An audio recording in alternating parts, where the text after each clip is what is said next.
Glórias a Deus. Amém, amados? Nós saudamos a todos com a paz do Senhor Jesus Cristo. Amém? Tanto os amados aqui presentes, quanto os irmãos que estão nos acompanhando pela internet, pelas redes sociais. Amém? Nós hoje vamos concluir a nossa EBD que estamos fazendo na Epístola do Apóstolo Paulo aos Gálatas. Então, hoje será lido os últimos versículos, que está no capítulo 6, do versículo 11 ao 18. Amém? E já avisando que no próximo domingo, a EBD vai ser sobre toda a carta de Gálatas, como se fosse uma grande revisão, tá?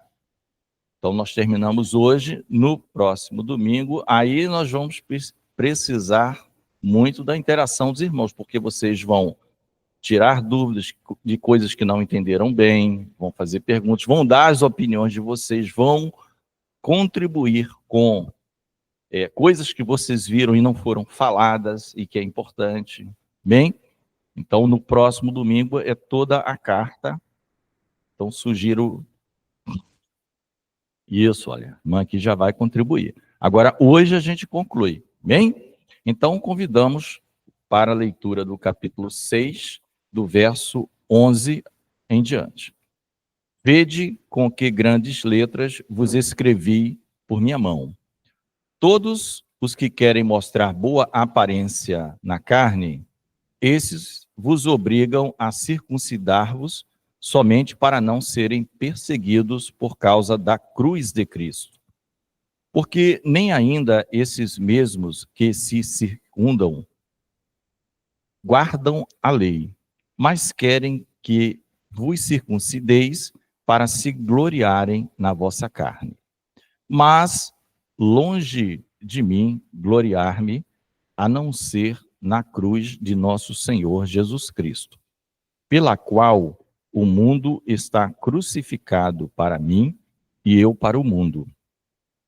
Porque em Cristo Jesus, nem a circuncisão, nem a incircuncisão tem virtude alguma, mas sim o ser uma nova criatura. E a todos quantos andarem conforme esta regra, paz e misericórdia sobre eles e sobre o Israel de Deus. Desde agora, ninguém me inquiete, porque trago no meu corpo as marcas do Senhor Jesus. A graça de nosso Senhor Jesus Cristo seja, irmãos, com o vosso espírito. Amém. Amém. Senhor, nos abençoa, o teu Espírito Santo nos conceda toda a assistência necessária para este estudo, e que o Senhor fale a cada coração, porque o Senhor sabe a necessidade de cada um de nós. Oramos agradecidos em nome do teu Filho amado Jesus. Amém. Os irmãos podem estar assentados.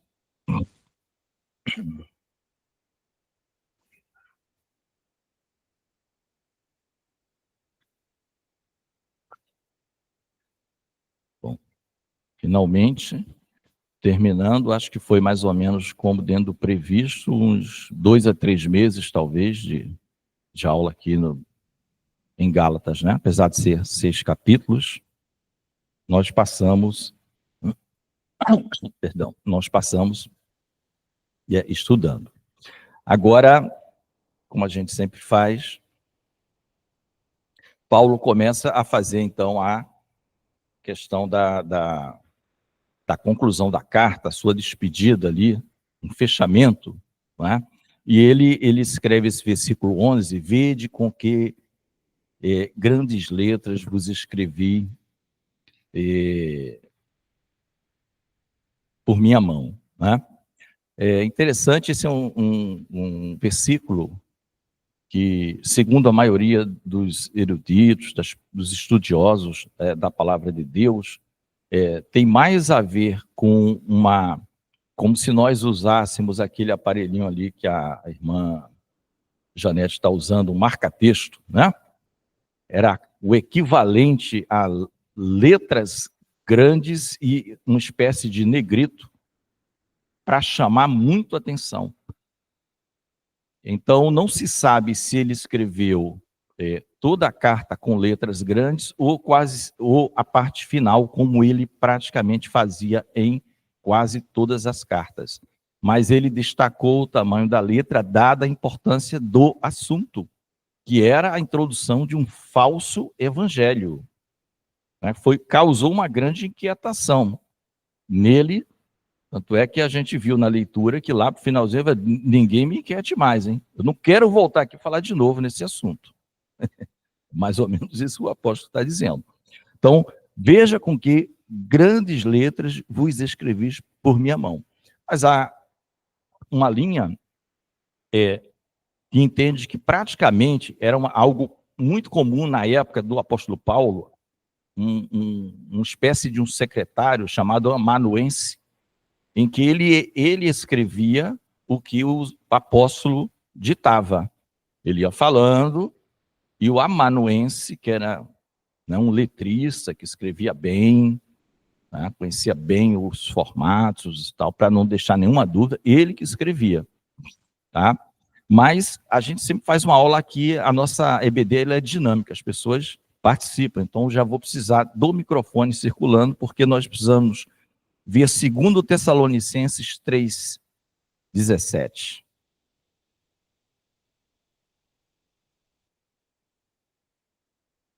Gente, eu escrevi 3:17. Só segundo aos Tessalonicenses 3:17. Pode falar? A saudação é de próprio punho. A saudação é de próprio punho.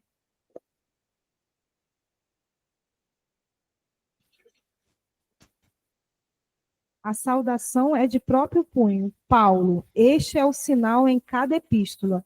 Assim é que eu assino. A graça de nosso Senhor Jesus Cristo seja com todos vós. Amém?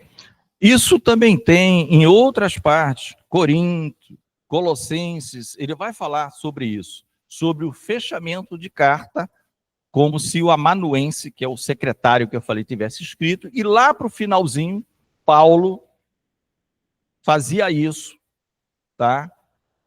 Como acabamos de ler. Isso é o que eu faço em todas as cartas, porque havia a perseguição era tão grande que havia falsas cartas como se Paulo tivesse escrito. Tinha isso, tá? A perseguição era muito grande. O ciúme de Paulo era muito grande. Né? O ciúme que as pessoas tinham, os judaizantes, principalmente. Então, ele sempre fazia uma marca em toda a carta, tá? Agora, não se sabe se ele escreveu toda a carta com uma letra muito grande ou, muito provavelmente, a parte final de saudação. Talvez isso seja o mais correto. E as grandes letras, aqui, alguns falam, não, é porque ele tinha um problema de visão. Sim, ele podia ter algum problema de visão, mas a ênfase, a meu ver, é uma chamada de atenção. É como se ele dissesse assim, ó, lá no finalzinho eu coloquei, o nome desse é marcador de texto, entendeu? Verde, amarelo, para chamar muito a atenção de vocês a lerem essa carta. Tá? Então, era algo que não poderia ser desconsiderado. Vede com que grandes letras vos escrevi e por minha mão, ou seja, ele pegou a pena e ele mesmo escreveu em letras grandes, numa espécie de um clássico, numa espécie de negrito, com mais para chamar bem a atenção. Olha, não é um falso apóstolo, tá? É o Paulo, né? E Tessalonicenses nós vimos que ele disse isso. Em Coríntios, 1 Coríntios ele vai falar isso, em Colossenses ele vai falar algo muito parecido. Amém, querido? Porque, seguindo todos nesse... Eu lembrei desse grande... Ainda no mesmo texto, perdão, antes de continuarmos, eu lembrei na ocasião, estávamos preparando, daquela passagem interessante que tem em Abacuque 2:2. Que Deus, né, ele tá na torre esperando, o pastor que já pregou aqui, esperando a resposta de Deus, o profeta Abacuque, falou, escreve, é como se fosse um outdoor de hoje.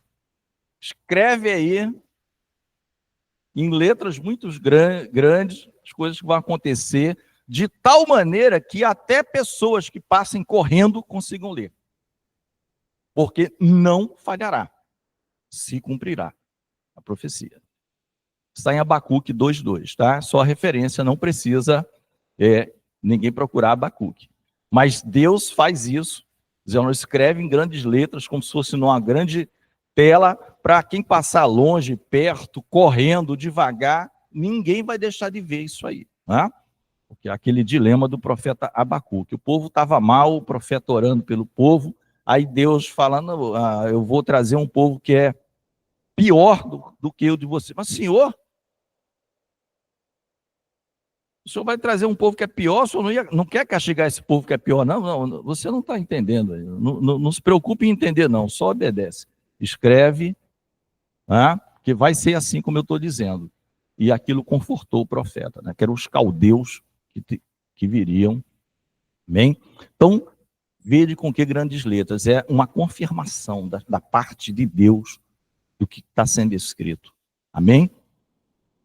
Então, eu lembrei desse texto. Todos os que querem mostrar boa aparência na carne, esses vos obrigam a circuncidar-vos somente para não serem perseguidos por causa da cruz de Cristo.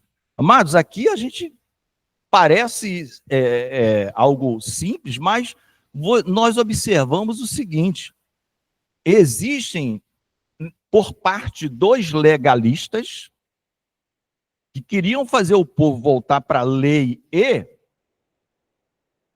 seguir para Cristo, volta para a lei e segue para Cristo, a razão também de ser assim. Nós vemos nesse versículo 12, uma motivação, duas motivações dos legalistas. Se vocês lerem com atenção, vocês vão ver que tem dois motivos dos legalistas para se utilizarem do que está aqui escrito. Primeiro, mostrar boa aparência na carne, e eles os obrigam a circuncidar-se na carne. Então, eles queriam, primeiro motivo, era como se fosse, queridos, uma espécie quase que de proselitismo, né? Assim, nós conquistamos esses gentios e mostrava aquele prêmio, né, aos mais antigos, dos fariseus, porque havia fariseus convertidos. Bem, sim, eles queriam, observe bem, eles queriam que todos os homens cristãos, não judeus, fossem circuncidados. Então, Paulo está dizendo, o primeiro motivo é que eles querem aparecer na carne. Não tem nada de espiritual nisso. É o primeiro motivo, é como se fosse um grande prêmio. Conquistamos, era como se fosse uma grande premiação, uma grande conquista. Era pura exibição, tá? Era pura exibição. Quem pode ler Mateus 23:15? Mateus 23:15.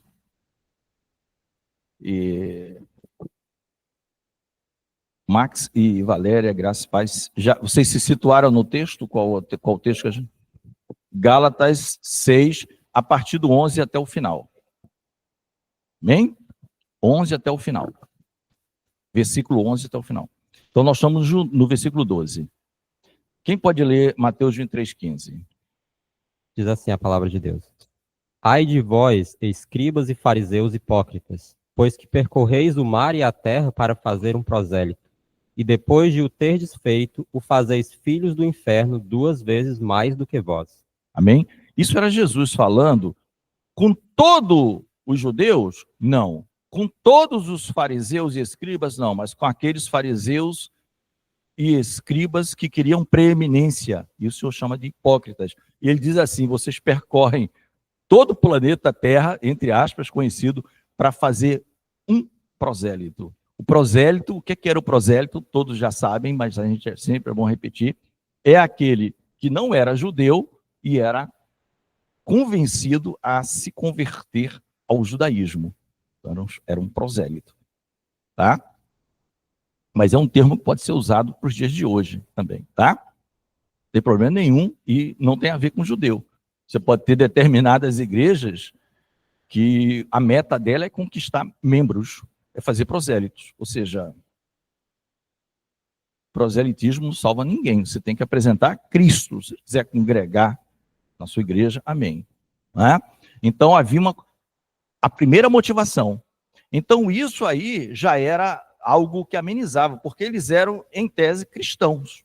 Eles não eram os legalistas judaizantes mesmo, eles eram judaizantes cristãos. Estavam errados. Então eles faziam primeiramente só para mostrar aparência na carne. E vos obrigam a circuncidar somente. E a segunda motivação, nós vimos aqui, a segunda motivação é o que o pessoal mais usa, para não ser perseguido.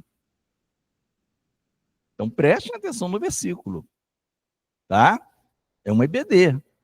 Por que esses legalistas faziam isso?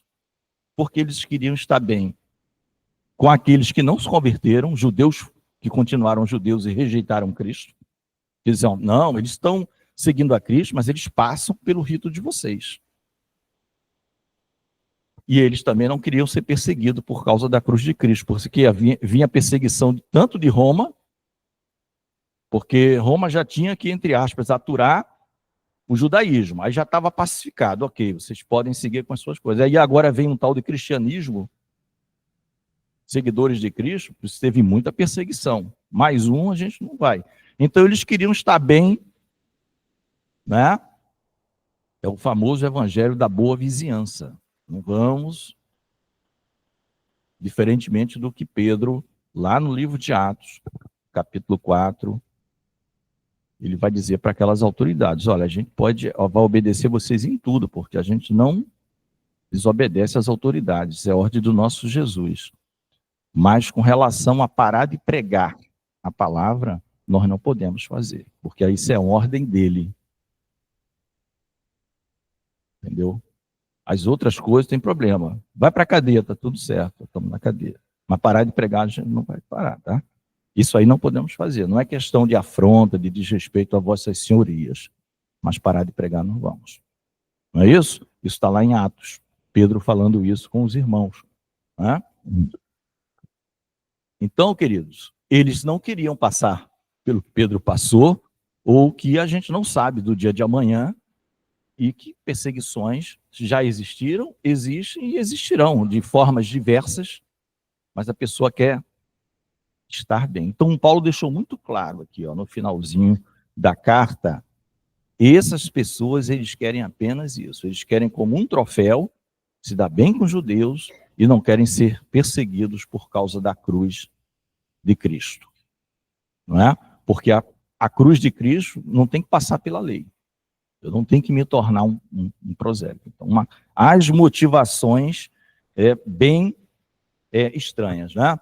E aí o apóstolo segue aqui no versículo 13, dizendo, porque nem ainda esses mesmos que se circuncidam guardam a lei, mas querem que vos circuncideis para se gloriarem na vossa carne. Ou seja, isso já foi dito na Bíblia várias e várias vezes. Nós vimos nos livros de Atos que aqueles que se propunham de fato a guardar a lei, eles não guardavam.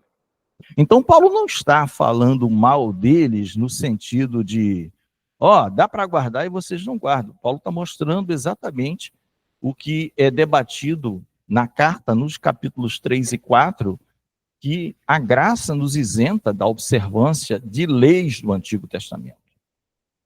Tá? Não é o Antigo Testamento que está invalidado, nada disso. O Antigo Testamento continua, está lá direitinho, a Bíblia, a Escritura toda válida. Agora você tem que saber agora aplicá-la à luz da nova aliança. Nós estamos numa outra aliança. A nossa aliança é no sangue de Jesus. A nossa aliança é no sangue de Cristo. Como é que eu aplico as coisas de lá para cá? Então tem que saber entender. Eram tudo sombras, profecias de coisas melhores que iriam, né, acontecer. E se concretizou praticamente tudo em Jesus, porque tem profecias para a igreja, para a volta de Jesus. Então, nem ainda esses mesmos que se circuncidam guardam a lei. E a gente vê isso num texto bem interessante, que está em Tiago 2, 10 e 11. Se nós formos em Tiago 2, 10 e 11...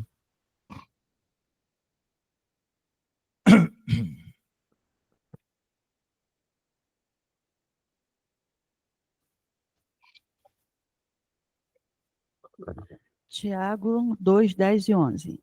Pois qualquer que guarda toda a lei, mas tropeça em um só ponto, se torna culpado de todos. Portanto, aquele que disse, não adulterarás, também ordenou, não matarás. Ora, se não adulteras, porém matas, vens a ser transgressor da lei. Amém? Ficou claro, né? Tiago deixou aqui muito claro que a lei, para você ter, vamos dizer, crédito diante de Deus, você tem que cumprir toda. Se você tropeçar num item da lei, você é culpado de toda a lei. Toda a lei. Então, nós já vimos isso. Todos, porque nem eles mesmos, ou seja, estes que exigem, eles não cumprem. Então, qual era o propósito? Unicamente exibição. Não tinham entendido, exibição, para ficar bem com os judeus, e não serem perseguidos por causa da cruz de Cristo. Tá? Porque se a motivação fosse ficar bem para com Deus, tinham que cumprir tudo, e eles iam dizer, olha, tem como aperfeiçoar, isso é questão de tempo, vamos lá, tal. E ia chegar um momento em que todos cumpririam 100% da lei. E aí não precisava de nenhum redentor. Né? Ou um redentor que pagasse os pecados parciais apenas. Assim, ó. Daqui para frente, agora a gente não, também se pecar, uma falha, vai para o inferno. Né? Então, o 12 e o 13, Paulo aponta as graves motivações dos legalistas. Ele aponta as graves motivações dos legalistas, na conclusão da sua carta. Enquanto que no 14 e no 15, Paulo vai dar as motivações corretas, ele vai aplicar a vida dele, principalmente. Ou seja, os versículos 14 e 15 vão se contrapor ao 12 e ao 13. Os versículos 14 e 15, eles irão se contrapor, tá, ao 12 e ao 13, tá? Paulo, ele em nada se gloria, a não ser na cruz de Cristo, né? Ele vai dizer, mais longe esteja de mim gloriar-me, a não ser na cruz de nosso Senhor Jesus Cristo. O que Paulo está dizendo? Vocês querem se gloriar por alguma obra, por algum feito. Eu me glorio no feito de Cristo, no que ele fez. Que a cruz de Cristo foi ele, não foi ninguém que foi lá morrer por mim e por você. E se eu mesmo, Paulo, fosse, não adiantava de nada. Porque eu não sou puro como ele, imaculado. Não é? E, Paulo vai falar sobre isso no livro de Romanos. Romanos 9, 10 e 11, ele vai falar sobre o convívio entre judeus e gentios num período em que ele entende que talvez Israel ainda é um mistério de Deus, de alguma forma um remanescente. Não é? Então ele fala que se pudesse, ele daria a vida dele pelos irmãos dele, o tanto que ele amava os seus irmãos judeus. Aí pergunta, por que você não dá? Porque a minha morte não salva ninguém, amigo. O meu sangue não salva ninguém. Porque se salvasse, eu dava. Certo? Então, Paulo está dizendo agora, enquanto eles se gloriam na carne, em feitos, eu não me glorio em nenhuma outra coisa a não ser na obra realizada por nosso Senhor Jesus Cristo na cruz. Isso nós nos gloriamos, né? É o reconhecimento que tudo vem de Deus. Tudo vem de Deus para nós. Saúde, homem. Saúde. Tudo vem de Deus, né? Então, isso aqui é muito importante, tá? Agora, vamos abrir um pouquinho essa questão, queridos. Quando Paulo diz assim, longe de mim gloriar-me a não ser na cruz do nosso Senhor Jesus Cristo, ele vai concluir falando de duas situações envolvendo a cruz.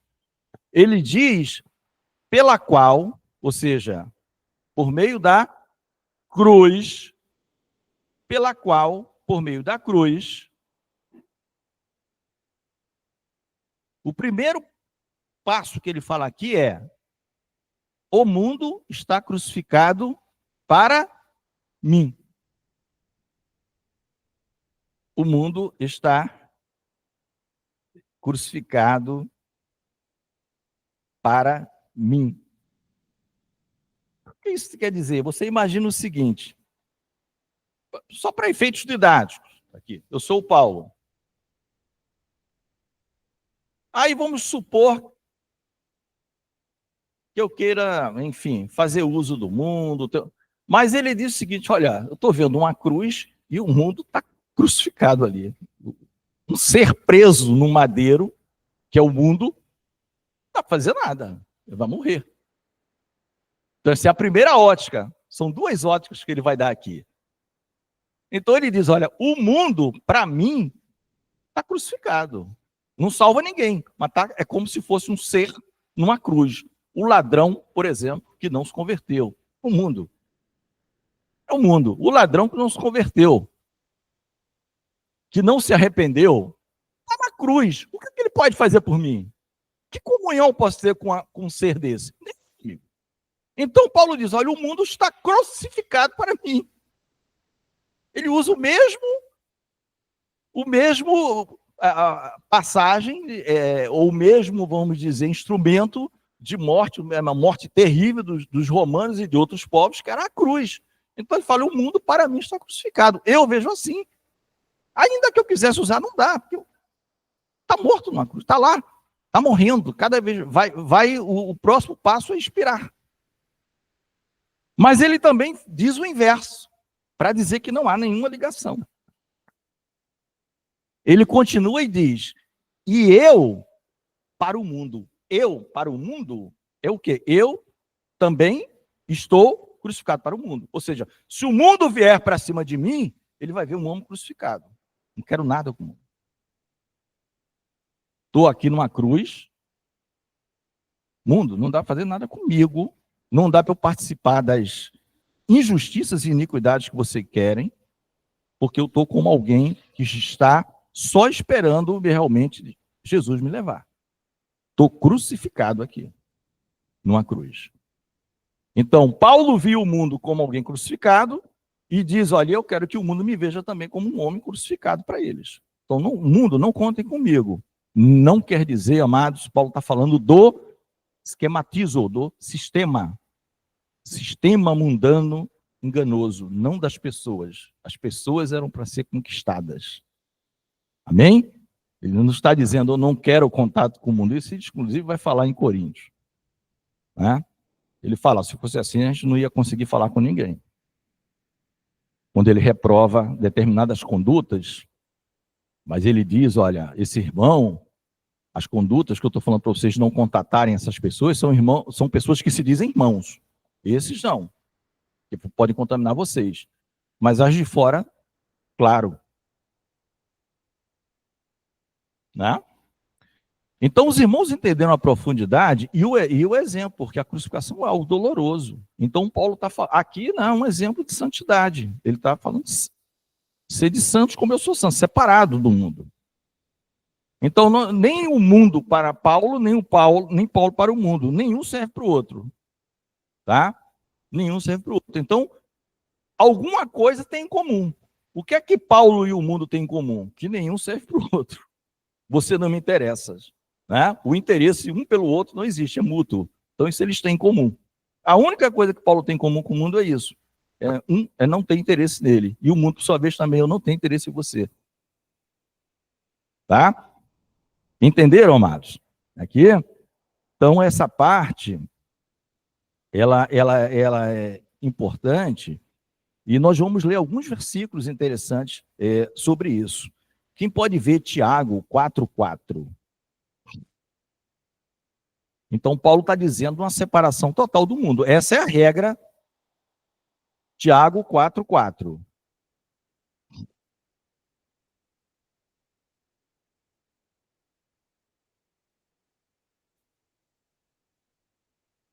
Adúlteros e adúlteras, não sabeis vós que a amizade do mundo é inimizade contra Deus?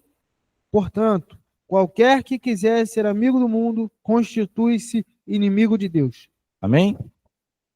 Quando ele fala adúlteros e adúlteras, espirituais, tá? Como também Israel muitas vezes foi chamado por buscar auxílio em deuses estranhos, em coisas do mundo, e não no Senhor. Né? E não no Senhor, tá? Os irmãos também podem comentar, quiser dar contribuição, sempre teve aqui aberto, não pede o microfone, fala, olha, inclusive, tal, tá? Tem à vontade. Então, quando o Tiago fala de adultos e adultas, ele está falando o seguinte, ó, vocês não sabem que quem se torna amigo do mundo acaba virando inimigo de Deus? Né? Porque Deus ele veio para tirar o homem dessa situação que o mundo vive, não para contemplar o mundo e viver como o mundo. Tá? Quando o Senhor Jesus ora na oração sacerdotal, em João 17, ele vai dizer assim, oro por estes, não pelo mundo. Ele não está orando pelo mundo, ele está orando pelo... E ele ora também por aqueles que hão de crer neles. Então, os que creriam nele já estão recebendo a intercessão do Filho junto ao Pai. Tá? Agora, o mundo, da maneira que está, estático, ele fala, não. Agora, quem crê, aí está comigo, colou comigo. Aí eu garanto. Aí se acerta comigo. Eu estou intercedendo por ele. O irmão quer falar. Amém. Quando o senhor citou aí a oração sacerdotal de Jesus, eu vejo como muito forte também o versículo em que ele fala para o Pai, eu não peço que o Senhor os tire do mundo, mas que os livre do mal. Justamente desse desejo de participar das coisas do mundo, por conta de realmente a gente acabar sendo tentado de tal maneira pela nossa carne e virmos a nos desviar, né? Bem lembrado, quando o Claudinha vai falar também, né? Então pega o microfone. Aqui o irmão Hermélio, também na oração sacerdotal, o Senhor fala disso. Eles permanecerão no mundo, mas eles não são do mundo. Então pede para livrar do mal. Né? E na oração que o Senhor ensinou, também, né? Não nos induz à tentação, não nos deixe cair em tentação, mas livra-nos do mal. Então fica bem caracterizado que o mundo é mal, amados. O mundo é mal. Então o crente tem... esses avisos todos é para o crente estar esperto. É para o crente estar atento. Porque esse assédio existe constantemente. Tá? E é muito difícil alguém na história não ter tropeçado, um escorrego, sempre vem, mas não larga o Senhor, não larga o Senhor. Deixa que ele vai tratar com quem no mundo possa ter te induzido ou prejudicado e vai tratar de você também. Só que você é filho, essa é a diferença. Mas quanto mais mantivermos na linha, entendendo que estamos no mundo, mas não somos do mundo, nós somos peregrinos aqui, não é? Ou seja, o peregrino ele não está na sua própria terra, ele está peregrinando num lugar estranho, mas vai voltar para sua casa, não é? Ele vai voltar para sua casa. Então, Tiago fala isso. Claudinha ia falar e depois tem um texto para a Claudinha ler. Não, eu não sei se tem alguma coisa a ver que está dentro do. Essa questão de hoje em dia, por exemplo, a mídia está dando muita ênfase aos evangélicos, chamando para ir a programas. Isso aí não tem alguma coisa a ver? Assim, tipo assim, tem alguma coisa errada com a igreja? Porque está tendo muita gente agora querendo se dizendo evangélico ou indo para a mídia. Com certeza. A sua pergunta é: tem alguma coisa errada com a igreja? Com certeza. Com certeza. 200% de certeza.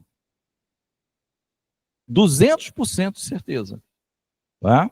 Mas sempre há o grupo. Né? O número nominal cresceu muito. Nominal. Né? Cerca aí de 25% a 30% da população brasileira, uma coisa assim. Nós somos 200 e alguns milhões, né? Por 200 e um quebradinho, 205, 210. Então, você falar de um quarto, você está falando de 50 milhões de pessoas, né? 25% é muita gente. Né? É muita gente. Né? Então, eles viram que isso é um nicho do mercado. Tudo que envolve imagens, direitos de transmissão, cachês, tal, envolve muito dinheiro. Né? Então, a frase, então, essa coisa está errada. Né? Estou dizendo assim, porque o cristão evangélico, ele sempre foi deixado de lado, né? Era um povo assim, sem graça, né? E hoje em dia é uma loucura. Famoso, assim, todo mundo... eu sou cristão, a mídia faz questão, e isso Sim. aí eu falo, meu Deus. Sim, é porque o número cresceu. Quando o pastor Cleiton colocou um texto para nós aí, quando éramos 3% da população brasileira, qual era o mais fácil? Apedrejar para ver se aquilo não cresce. Mas ninguém pode, contra a igreja de Cristo, ela cresceu. Né? Ainda que não tenha 25% de fiéis, tem mais de 3%, com certeza. Que tenha ido para 10%, para 11%, né? do Amazonas até o Rio Grande do Sul, né? De todos os estados, tá? Mas existe uma parte aí que gosta dessa comunhão com o mundo aí, tá? É a questão da falta de leitura da palavra, falta do correto ensinamento dos próprios pastores, né? O pastor tem que ensinar e está mostrando na palavra. Nós estamos mostrando na palavra. Nós estamos lendo os versículos que falam que a amizade com o mundo é inimizade contra Deus, e vice-versa. Quando estamos com Deus, né? Então, infelizmente, existe algo errado, tá, Cláudio? E você vê que não é geral, né? Uma parte que não tem, né? Nós, por exemplo, não estou falando, mas nós e vários outros grupos evangélicos não tem nada com... Tá? Então, Filipenses, já que você pegou, né, o microfone, Filipenses 3, de 7 a 9. 3, de 7 a 9. Filipenses 3, 7 a 9. Mas o que para mim era lucro, isso considerei perda por causa de Cristo. Sim, deveras considero tudo como perda, por causa da sublimidade do conhecimento de Cristo Jesus, meu Senhor, por amor do qual perdi todas as coisas e as considero como refúgio para ganhar a Cristo e ser achado nele, não tendo justiça própria, que procede de lei, senão a que é mediante a fé em Cristo, a justiça que procede de Deus, baseada na fé. Amém? Olha quanta coisa tem nesse versículo, é porque nós não estamos estudando Filipenses, mas ele aqui faz a separação total. Não, Cristo é tudo que eu tenho. E é muita coisa. É só Cristo? É só Cristo. Se é só Cristo, você tem tudo. Tudo, tudo. Então ele falou assim, o resto eu considero refúgio. É uma versão até light, né? Refúgio, né? A nossa que é esterco. Mas a ideia é coisas descartáveis. O resto eu considero como descartável. Eventualmente, como nós estamos no mundo, própria oração lembrada aqui pelo amado irmão Hermélio, existem coisas que nós temos que fazer uso do mundo, mas nós temos que ter a ideia que aquilo é descartável, é passageiro, é momentâneo. Amém? Então ele vai dizer isso. E mais, ele não se gloria em justiça de obras da lei. Viu? Como Filipenses bate, ele não se gloria em justiça da lei, mas a fé em Cristo. A gente viu isso quando nós pregamos uma vez Romanos 10, que os judeus erraram porque o judeu quer estabelecer a sua própria justiça. E Deus disse, não, a justiça para todo homem é Jesus Cristo. É pela fé nele, aí você é justo. Não venha me trazer uma outra justiça, porque eu não vou aceitar. É simples, é igual Abel e Caim. Não adianta, eu plantei, eu fiz, eu cavei, eu fiz, aconteci. Não, mas quem diz o que é certo ou errado é Deus, não é o Caim. Poxa, Abel nem criar uma ovelha ele consegue, porque tem que ter uma ovelhinha mãe para dar, né, gerar o filhote. Ele sacrificou. Ele disse, é essa que eu estou aceitando. É essa oferta. E o meu trabalho que eu ralei aqui, estou dando a melhor melancia, o melhor... Olha, eu não estou dizendo que eu estou desprezando você. Se você fizer o que é certo, eu vou te aceitar também, Caim. Não foi isso que Deus falou para Caim? Se você fizer o que é certo, um dos maiores diálogos bíblicos que existe, né? Ele optou por não concordar com Deus. Tá bom. Quer seguir o seu caminho? Mas eu estou te dizendo, eu te aceito também. Desde que você faça o que vem de Deus. O problema do homem é esse. O homem não aceita o que vem de Deus. O homem tem a sua própria justiça. Tem a sua própria maneira de achar que vai acessar algo melhor. Né?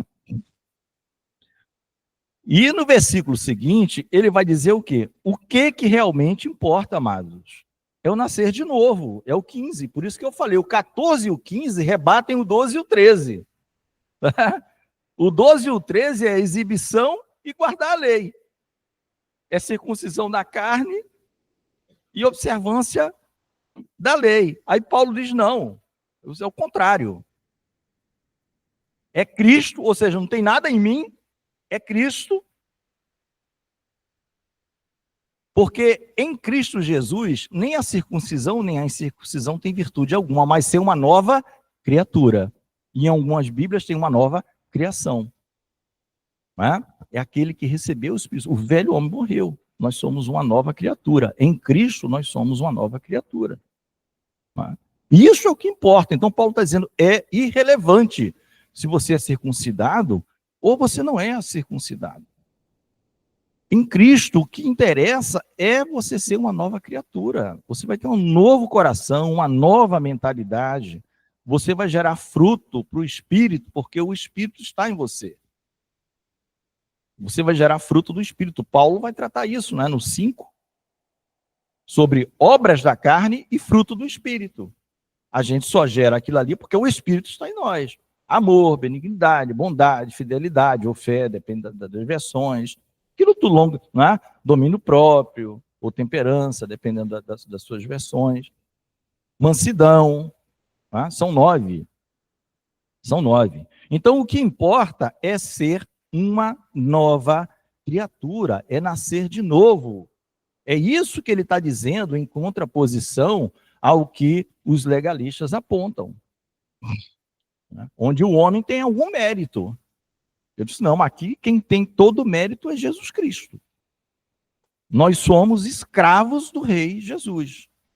Servos do rei Jesus. Nós pertencemos agora a um outro reino. Né? Aí eu vou pedir para um amado ler, qualquer um, 1 Coríntios 7,19, porque, observa bem o que está no 15.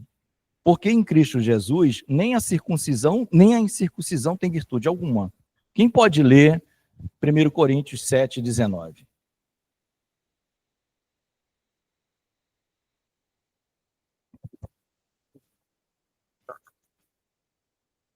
Amém.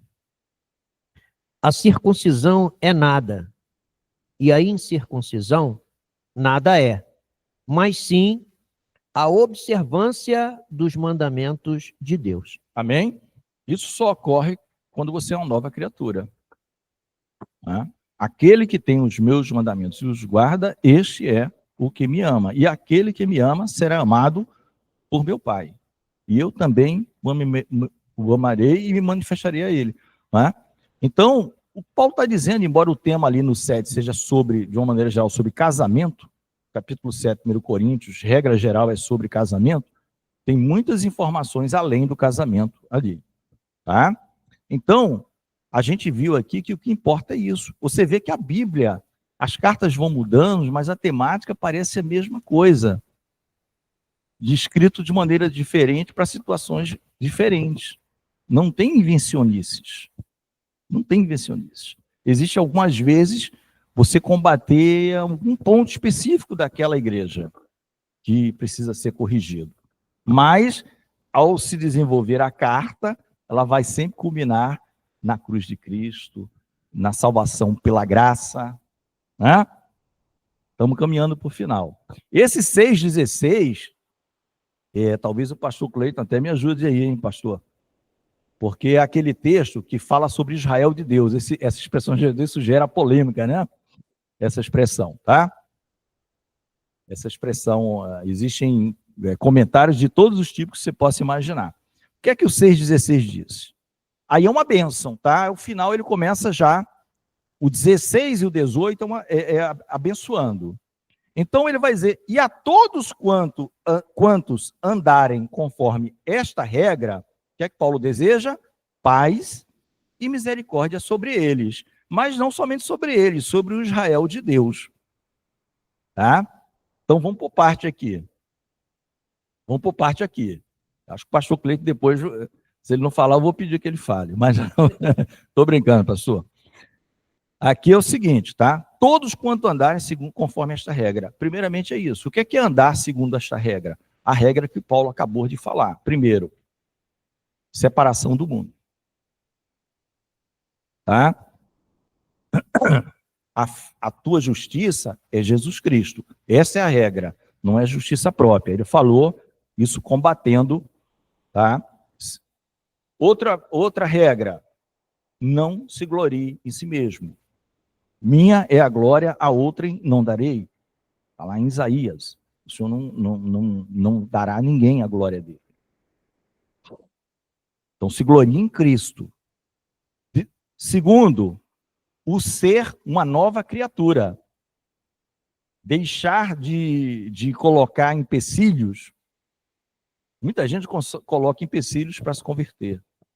Eu conheci vários assim. Eles gostam da gente, gostam.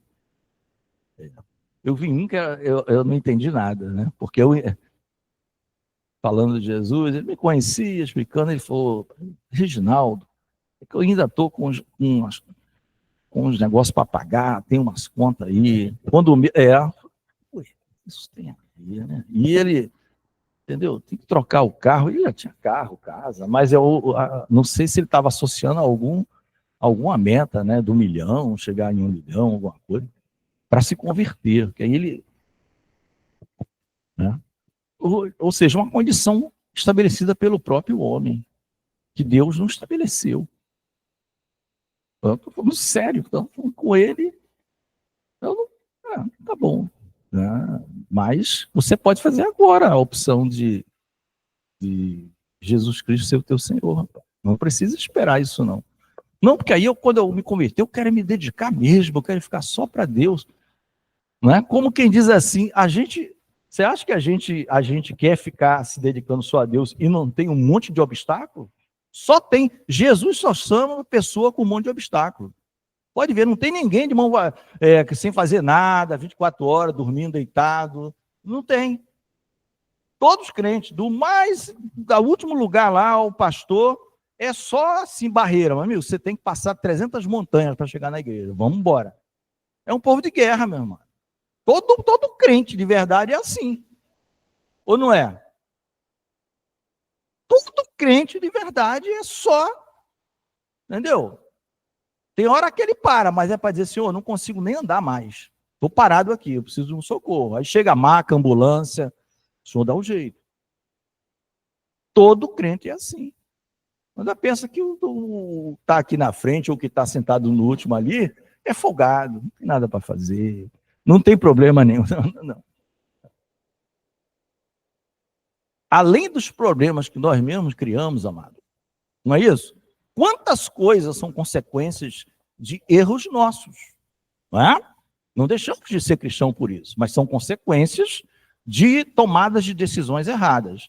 Além disso, suponha que você tenha tomado todas as decisões certas. Aí vem o adversário o tempo todo no seu pé, no seu calcanhar, criando outras situações, querendo, já que você está folgado para trabalhar para o reino, aí ele vai atrapalhar em tudo. Entendeu? É pneu que fura, você vai fazer uma visita, aí fura pneu, bate carro, entendeu? O camarada que bateu está todo errado, mas você tem a visita, eu pago, depois o senhor liga para mim e vai embora. É o tempo todo assim, não tem tempo bom para quem quer servir a Cristo. Jesus falou isso, né? Siga-me, negue-se a si mesmo. O irmão Hermélio quer falar. Aí, agora o senhor acabou de falar. Mas pode falar com a sua voz é mais bonita. Essa criação de argumentos que normalmente é apresentado é justamente o receio da renúncia, de ter que se negar a si mesmo e, sabe, e realmente pegar uma cruz e carregar. Embora o Senhor Jesus, ele troca conosco, ele na realidade ele pega o nosso pesado e nos oferece um leve, ainda assim, na mente humana que não consegue realmente enxergar a realidade da grandeza do que Jesus está oferecendo, ele fica preso ao planejamento dele e se nega a renunciar àquilo que ele preparou para a vida dele. Perfeito, olha, perfeito, Hermélio. Ele se prende a um planejamento e condiciona. Sabe o que vai acontecer? Ele nunca vai atingir essa meta, ou quando atingir, no meio do caminho surgem outras, e ele fica protelando. E Deus nunca condicionou, né, nada. Amém? Então, queridos, a questão aqui que alguns comentam, e aí que eu falei que o pastor Cleiton poderia eventualmente, essa questão que todos que andarem segundo essa regra, e sobretudo Israel de Deus. Aí existem linhas que falam, não, Israel, a igreja é o novo Israel de Deus. Não, quando ele fala que o Israel de Deus é toda a igreja, aí as pessoas perguntam, bom, mas se a igreja é todo Israel de Deus, quem são todos quanto andarem sobre essa regra? Né? Então, alguns entendem, eu acho bastante razoável, ele fala o seguinte, olha, eu não conheço todo mundo. Eu estou falando para vocês da Galácia, alguns que eu conheço, mas tem gente em lugares que eu sequer preguei. Mas se anda conforme essa regra que está aqui, se Cristo foi anunciado, se ele renunciou ao mundo e está ligado a Cristo, é bênção. Né? E o Israel aqui, que ele está falando sobre todo o Israel de Deus, as pessoas entendem o seguinte, porque o evangelho foi pregado primeiro para Israel. Então, todos os crentes eram israelitas, por talvez uma década. Todos os crentes eram israelitas ou prosélitos, que eram os não crentes, mas eram judeus convertidos.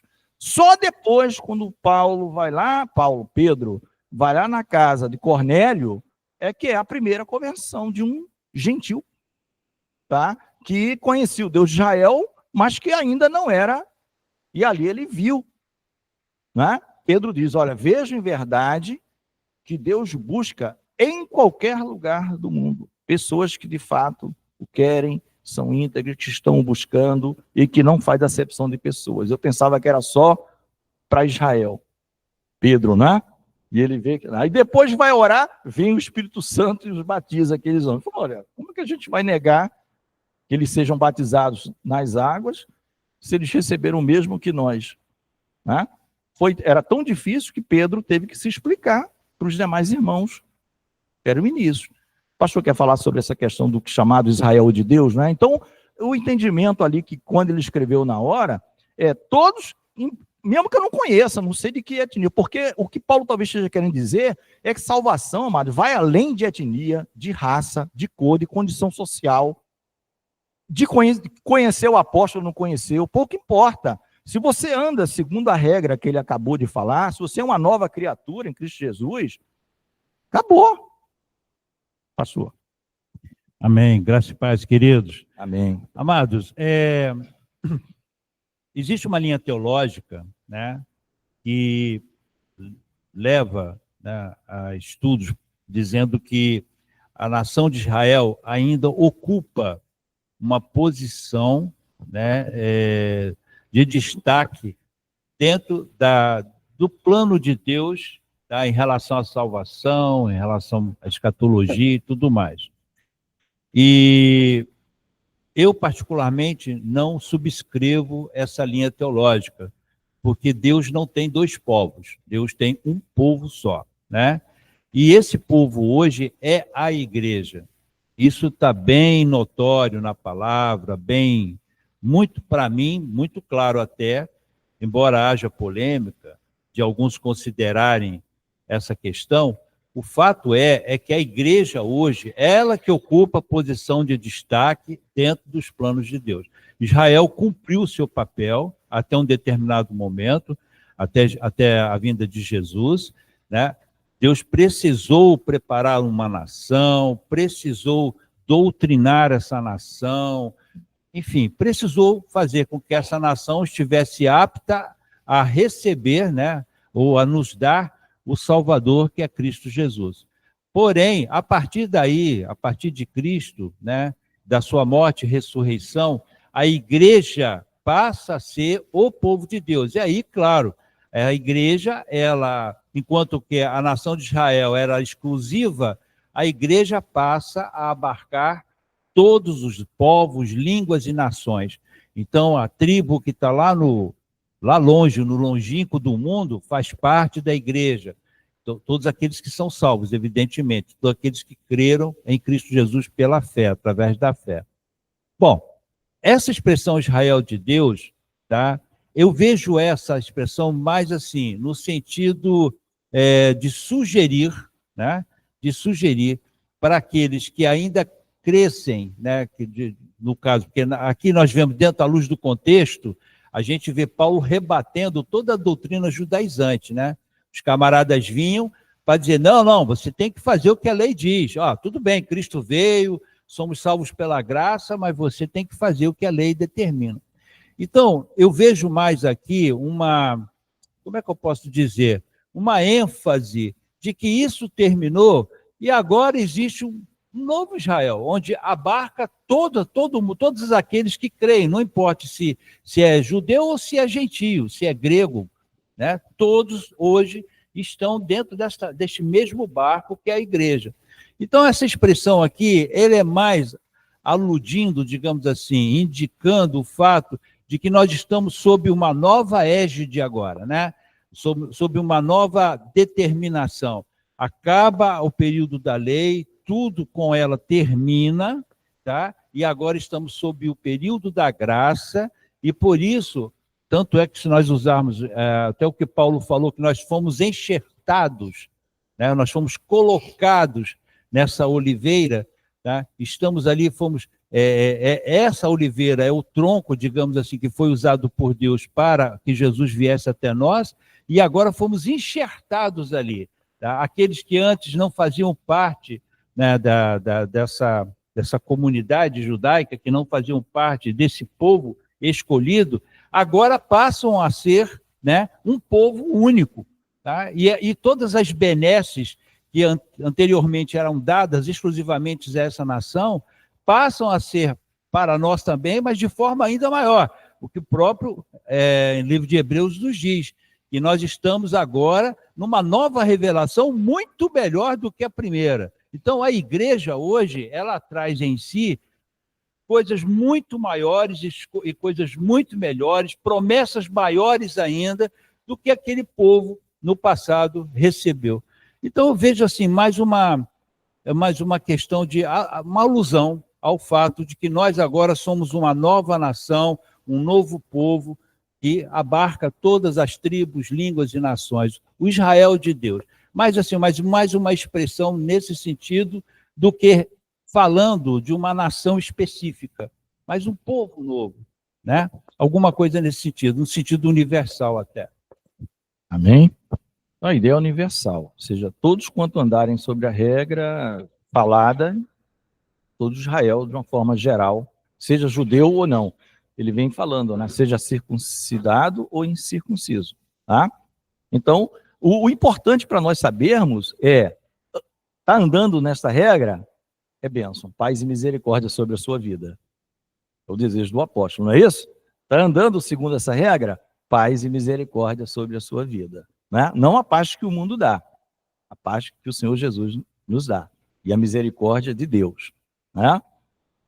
Causa de nós não sermos consumidos. Não é isso? Novas são a cada manhã. Glória a Deus. O penúltimo, para a gente já encaminhando para o final. Desde agora, ninguém me inquiete, porque trago comigo, no meu corpo, as marcas do Senhor Jesus. Aqui há um contraste bem interessante, hein? Né? A gente já está terminando. Paulo usa a palavra marca, porque qual era a marca dos judaizantes? Circuncisão. Aí Paulo fala, meu amigo, a tua é circuncisão? Eu também sou circuncidado, não tem problema nenhum. Mas eu trago uma marca, é a marca do Senhor Jesus na minha vida. São as lutas, são as perseguições, né? É a dedicação exclusiva ao Evangelho do Senhor. Né?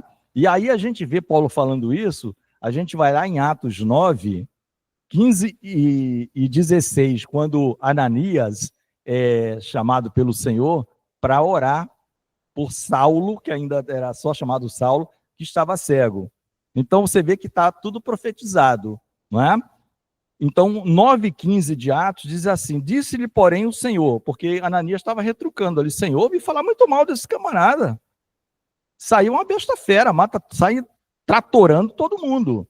Aí o Senhor, não, vai, disse-lhe o Senhor, porém, vai, porque este é para mim um vaso escolhido, para quê? Para levar o meu nome diante dos gentios, diante dos reis e diante dos filhos de Israel. Olha aqui, ó, tudo aqui, pode até ser o Israel de Deus, tudo, está tudo junto. Gentil, autoridades, reis e diante dos filhos de Israel. E o 16 vai dizer exatamente a questão das dores. E eu, Jesus, lhe mostrarei quanto deve padecer pelo meu nome. Padecer pelo nome é padecer pela pessoa. O nome carrega a identidade da pessoa. Então, quando Jesus chama Saulo, ele não só chama para ser um apóstolo, ele chama e diz assim, ó, Saulo, eu vou te mostrar só a primeira folha dos teus sofrimentos. É um caderno de 1.500 folhas, tá? Vai encarar? É isso que Paulo está dizendo. Eu trago comigo as marcas de Cristo. E eu não sou inocente. O meu rei me mostrou o quanto eu devia padecer por amor do nome dele. Amém? É muita bênção, meu amado. Aí, o que é que o da circuncisão vai dizer diante do negócio desse? Eu vou mostrar a ele quanto que ele deve padecer por amor do meu nome. Amados, aí termina dizendo, né? Vamos ficar de pé para a gente terminar. É um trecho muito interessante. Termina com o quê? Não poderia terminar melhor, né? A graça. A graça do nosso Senhor Jesus Cristo seja, irmãos, com o vosso espírito, com a vossa vida. Amém? A graça seja com o vosso espírito. Aí, só para a gente ver, né, sobre as questões da aliança, se a gente for aqui, ó, uma curiosidade dos amados, certamente os irmãos alguns já conhecem, não é? A graça seja sobre vocês. Não é a lei, não, a graça, é o favor de Deus. O último versículo do Antigo Testamento. Vamos lá, Malaquias. Esse é fácil de achar, porque é o último livro do Velho Testamento. Vamos ver qual é o último versículo.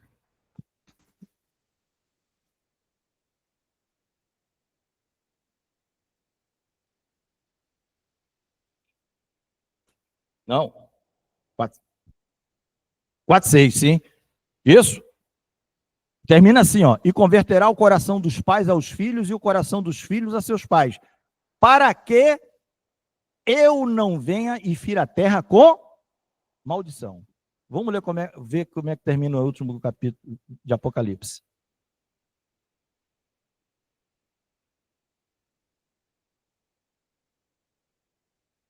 Vinte e dois.